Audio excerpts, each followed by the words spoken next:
Thank you so much for joining us today. This is Digging Deep, an Okie 811 podcast. My name is MG Govia. I'm the Education Outreach Liaison of Okie 811 and the host of today's podcast. We're joined by Cecelia Steward. She is with Enable Midstream. And Cecelia, before we get too far into our conversation, let's learn a little bit about yourself. Can you tell me a little bit about you and what you do? Sure.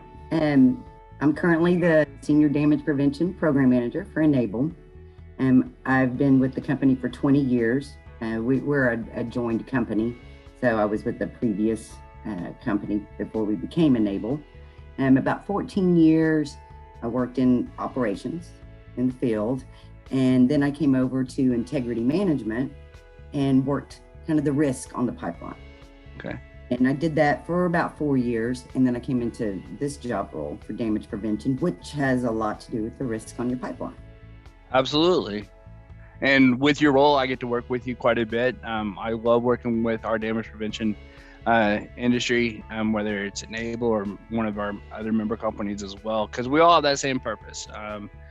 Protect the public, protect our people, and then our assets, of course. So I really appreciate you joining us today. So a couple of topics we're going to be talking about is how to communicate throughout the locate process. Our excavators are going to call in those locate requests. We're going to do everything we can to let them know about where the assets are before digging even becomes a thing, before even that number is being called. So in your role, what do you do to get the message out before excavators are even in your area? The more of the public awareness side of it, I guess. So a best practice for Enable, for our operators, we do our own locating instead of using contract locators. That way it gives us a better benefit of knowing what's going on pipeline, right? So first, guys, they get their ticket and they're gonna look at that contact information and they're gonna reach out to the excavator first and they're gonna say, hey, what are you doing? Where exactly are you gonna be digging in that dig box? Because sometimes you got a really big dig box. Right. Then they'll go out, they'll set up a time to meet with them, go out and kind of talk with them. Okay, what's going on? Okay, you're gonna be digging right here. Well, you're clear. If they're clear, they'll tell them, hey, you're clear from right here. Or let me go ahead and mark this. What date are you actually gonna be digging? What time? We wanna meet you out here. Because we have procedures, Yeah. It's not law, but we have procedures we follow. Hey, we wanna be there if you're digging close to that asset. So we can just watch and make sure, keep you safe, like you'd say, keeping that public safe. And of course we use, even though we use that as our positive response, is that the initial communication, we send the emails with the positive response that actually also goes to Okie 811. And they post it up on their site, with the ticket. The excavator can go there. We have been participating in that for well over a year, I believe, once that first initially became available. So that excavator can go look at their one ticket and see all those positive responses. I think that is such a great tool. Sometimes email addresses aren't good. Email, your system may see it as spam or something like that. But that gives us 3 opportunities of communication with that excavator. Yeah, and you're going to make that phone call. You're going to use positive response through our system, and then an email on top of that, and hopefully all 3 makes a connection. That's right. Yeah, and to our listeners, that positive response tool that Okie 811 has, it's available to all members currently. As of today, it's optional. You can jump in and start using it to improve your communication to the excavators. But starting in November, it's going to be mandatory positive response as part of the law update. So if you don't already participate with positive response as a member company with Okie 811, definitely reach out to our member services. This is a shameless plug for them, but reach out to member services so that we get you set up with that positive response. The earlier, the better, because you want to know how it works as quickly as possible so that in November, when it's mandatory, you're ahead of the curve. So reach out to our member services if you don't already use positive response. And that's right, because a lot of times those emails, they actually go to sometimes somebody in the office, and it's not the person that's doing the digging. And, that also brings to that communication starting earlier than when that work to begin date and time is on that ticket. If you go ahead and contact them, you get that ticket, you're getting it 48 hours, sometimes more, because they can call it in before that 48 hours. They just can't, that 48 hours doesn't begin. But now's your opportunity. You got a couple of days now. You can really communicate with them, find out what's going on instead of waiting. It's not, a good practice is go ahead, find out what they're doing, whether it's 48 hours before, 24 hours before, you can find out and really get a good plan together to work with them. There's instances, somebody may be requesting new electric service. Well, who calls that in? The contractor for the electric company. Is they're going to come a new meter or set a new pole. And when they do that, as a good communication tool, hey, okay, they're putting in a new pole that, if you start thinking in your mind, what are they doing? And if you start investigating a little bit, you can find out, hey, they're building a house or a new shop, something that's going to be getting electric service that hasn't been there before. So they should kind of key in. Right. Let's get some education out there. Let's find out what's going on. And because that pole may be clear of an underground asset, right? And you can cause some confusion when you're saying, oh, you're clear, that homeowner may think that, oh, they didn't mark anything when they were setting that electric out there. So right. Good to go. It's not the correct way to do it, but right. They don't live in our world, right? They don't live in the underground utilities world, and a lot of your homeowners. So there can be a misconception out there of understanding what's really underground. They can just automatically assume, oh, I made an assumption that I'm good to go. Yeah, I had the conversation in one of our previous podcasts about that. Like, if the scope of work isn't the same, I mean, for somebody who's not a professional, who's not calling in locate requests weekly, and they put in, or they see that a contractor came out, a professional came out, had this area located, and they're like, okay, well, if that's located, then my whole 40 acres must be clear. And that's not the case. That was 10 feet around a flag that was clear, not 40 acres. That's right. And that can be communications from your operators. Kind of helps that, it deters, it helps the education process, and if you keep in your mind as an operator that this is not something they do every day, this is something I do every day, but they don't do this every day. So I have to remember that I'm educating somebody. Right. You don't get a house built on top of a pipeline or underground electric and your water system, because that can happen. Yeah. And it has happened in the industry, there's clues when you arrive on site to do a locate, and there's always an opportunity to speak and educate, not just an excavator, but a homeowner, a landowner. Yeah, I agree completely. That's part of what our goal is to take something that is routine to us in the industry and make it just one more thing that people just know of. It's almost instinct. You know what? I may not understand the entire 811 process or the entire underground damage prevention law, but if I just learn, hey, every time I dig, I call. Regardless, just if I just get everybody to just get back to every time, well, then you don't have to worry about, is there exceptions for this type of work, or is there exceptions for this side of the property? Right. Is that locate from a year ago good? Let's not worry about all that stuff. Let's just call every time, and then the communication can happen every time. But to get that message out, well, I need your locators. I need everybody else to preach, hey, this locate's done. If you pick up a shovel any other time, call us again. Right. Well, and back to the excavator side, they can be a professional excavator, but they may be from out of state. So, state has their own laws that have to be followed. may be different from state to state. And if they're coming in, right now, currently, the big thing is trying to provide internet, right? Mm-hmm. Everybody in the country. So they're laying the fiber optics across the country. And a lot of those excavators could be from out of state. And I think me and you've had this conversation before. Oklahoma is an oil and gas state, right? A lot of states aren't.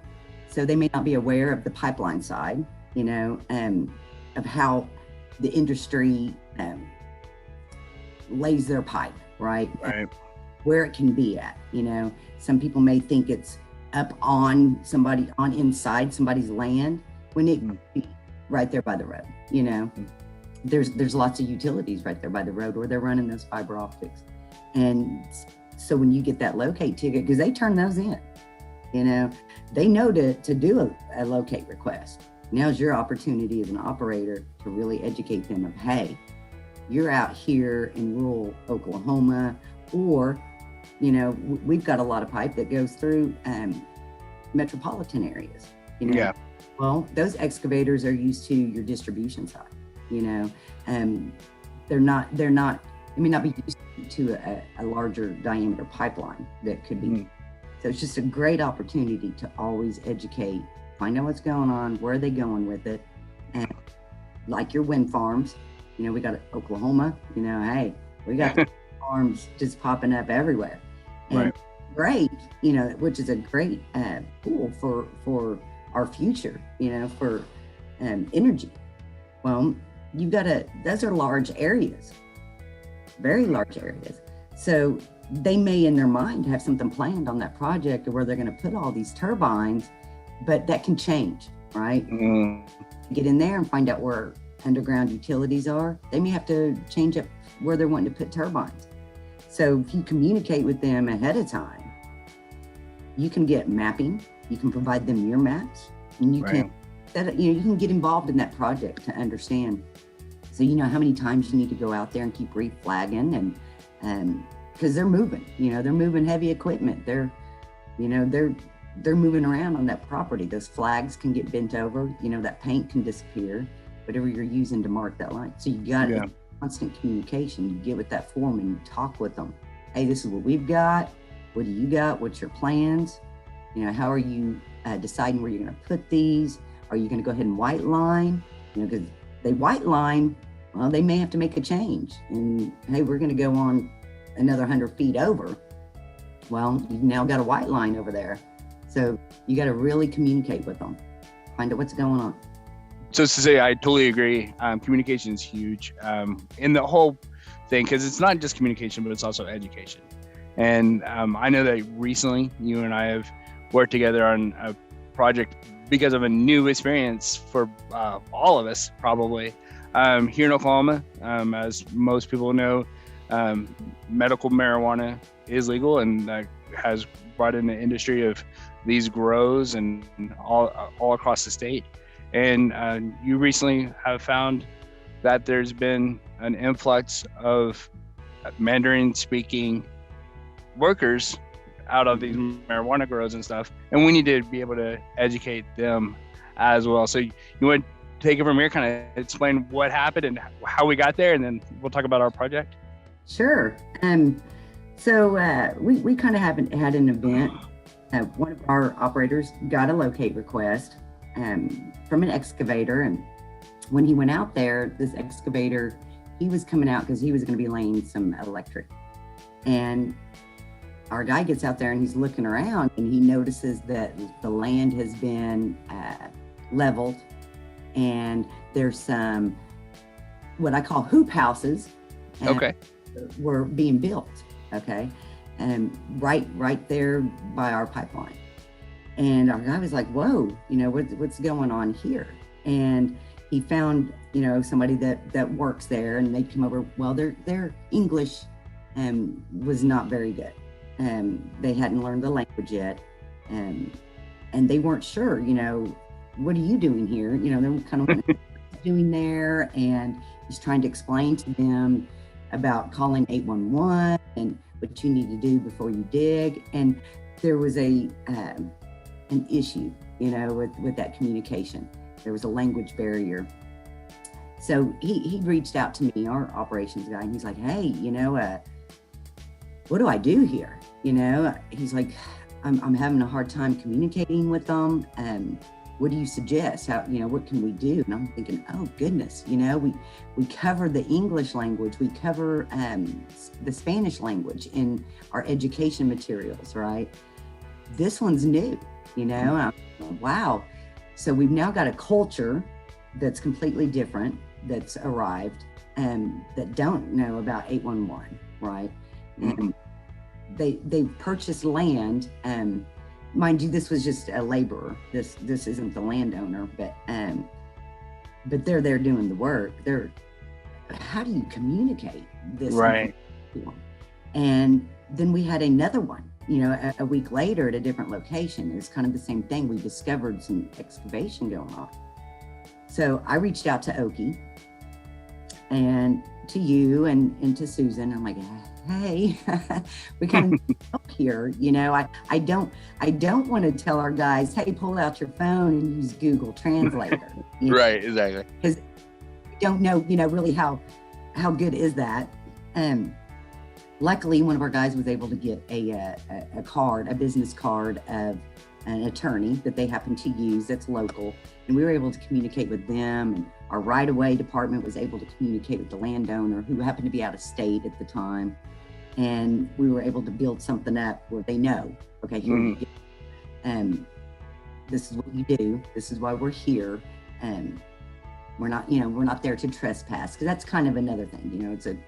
You've got a culture out there that's different than ours. And now how do you communicate? Here's the law. This is what you have to do. And I don't think it's anything. I don't think it's anything that's a fear, that should be a fear out there. And it's just because it's new.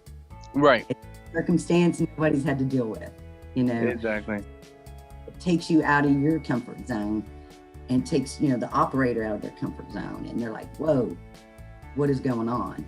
Right. And we had 4 instances, but with the help of Oki, they've been able to translate. They've been working on some training, to provide. I believe Susan's been kind of reaching out to some of the organizations, the OMMA, and we've been doing a lot of research on our end. I almost feel like I could go start up my own grow business after researching everything. And we have discovered that there's also some associations that a lot of the growers can belong to. Okay. So, we're going to start reaching out to them, maybe try to get something put on the website, awesome. But when I was looking, there was over 7,000 permits issued for grow facilities in Oklahoma in all 77 counties. Yeah. And it's a majority of your growers are Oklahomans, right? And that was part of the law. I think it was 75% you had to be an Oklahoma resident and 25% could be outside of Oklahoma. And then when you go to renew your permit, then you have to show a 2 years residency. Gotcha. So they're our neighbors. And now, yes, they may have employees that are from out of state or out of the country, but we shouldn't treat that any different than any other business that's out there, right? Exactly. It was just kind of a shock factor. And I really think the industry that's going to see that more will be your pipeline industry, because we're in those rural areas where they're growing. Right. And through that process, your city and your county political official offices, they know where those are at, right? So there shouldn't be anything to fear there. It's just a great opportunity for education. And Enable, we have an excavator guidelines that we provide to excavators that are out there working near our stuff. And we kind of took it and changed it up a little bit to put an Oki message in there and professionally translated. And our guys now have that in hand. So if they show up and somebody speaks Mandarin, they're going to be able to hand that to them, and it tells them, you get call 811. This is also how you would excavate, near assets underground. So it's been a good communications lesson, Right.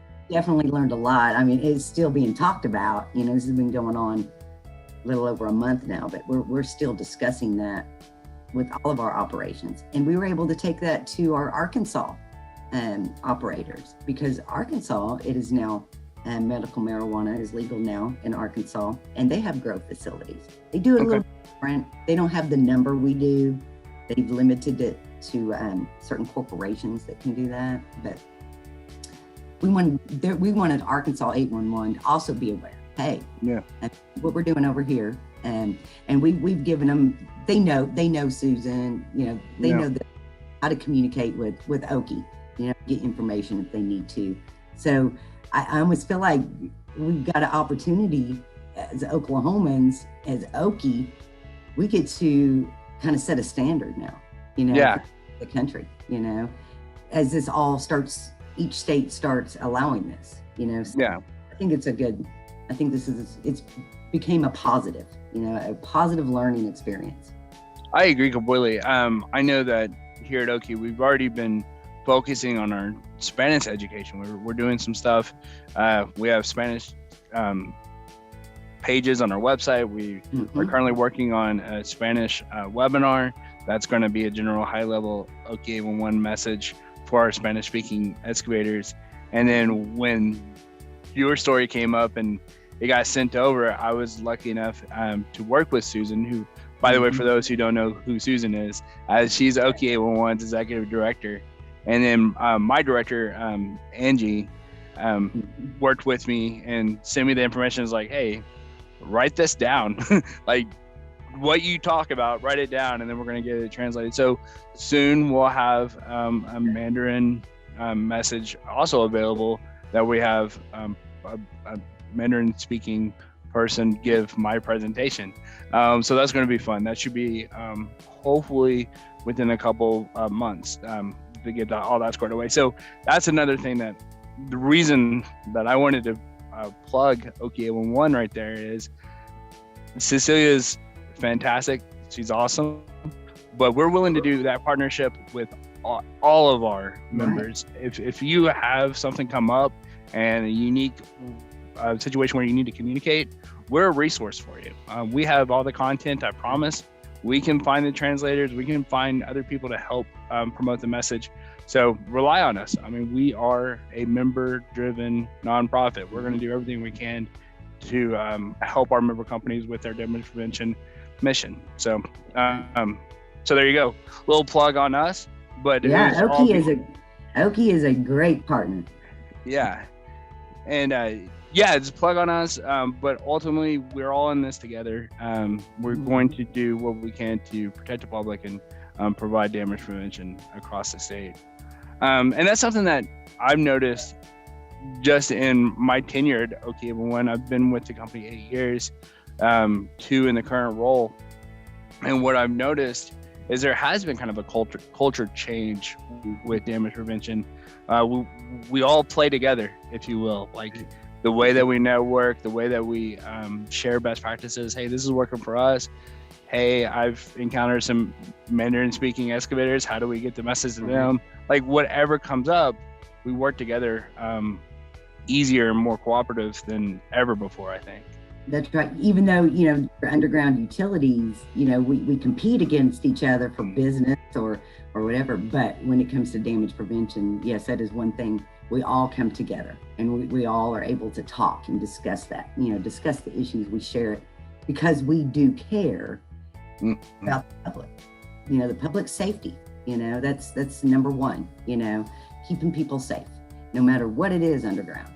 So it's not a competitive thing. It's a great,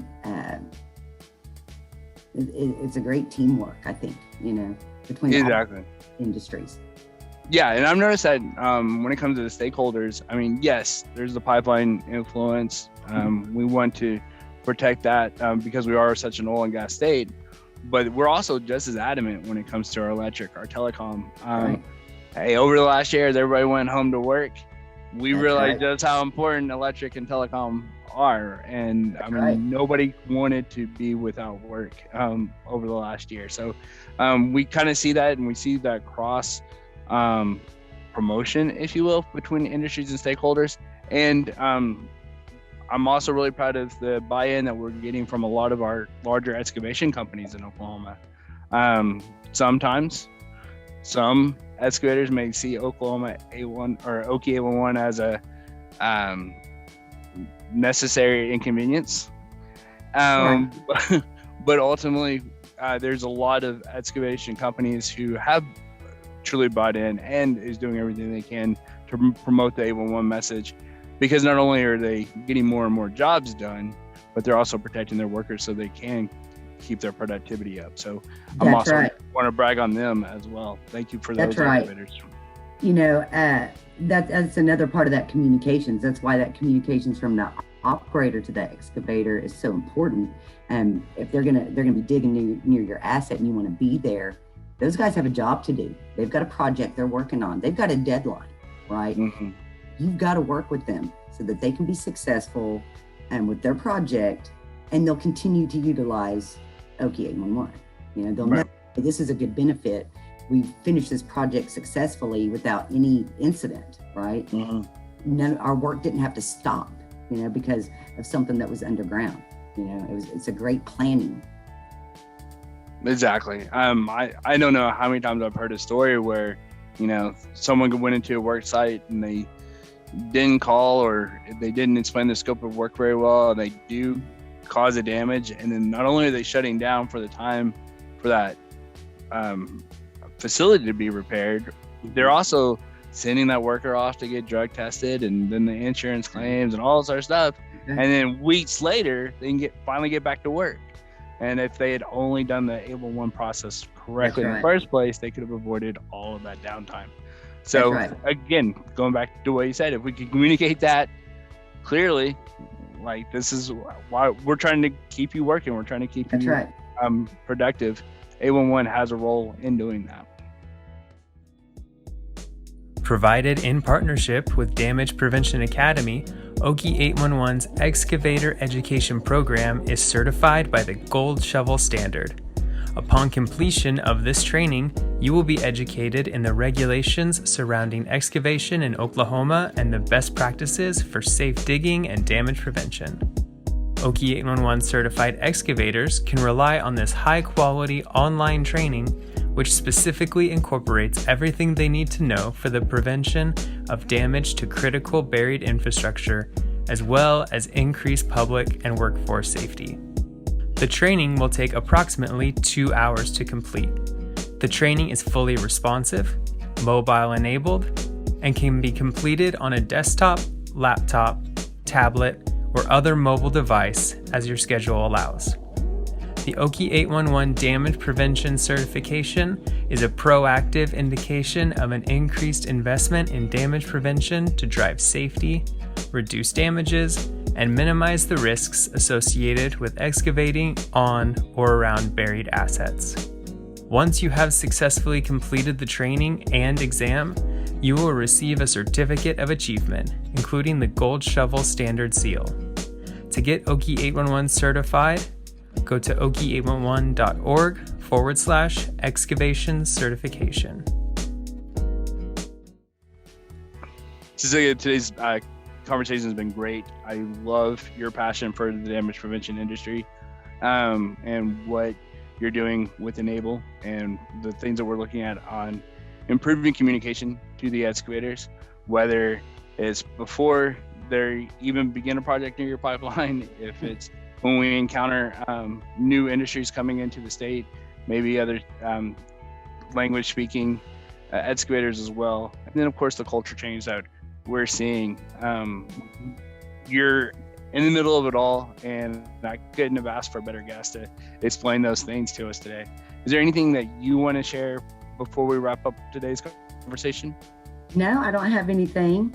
I just know that you and me, we'd be able to talk hours about it.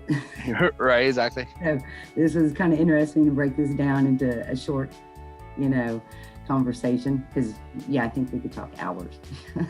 Definitely. The industry, the cool thing about our industry is that the mission is it doesn't move that much. We're just all trying to protect everybody, protect the person with the shovel, protect the community, around the asset.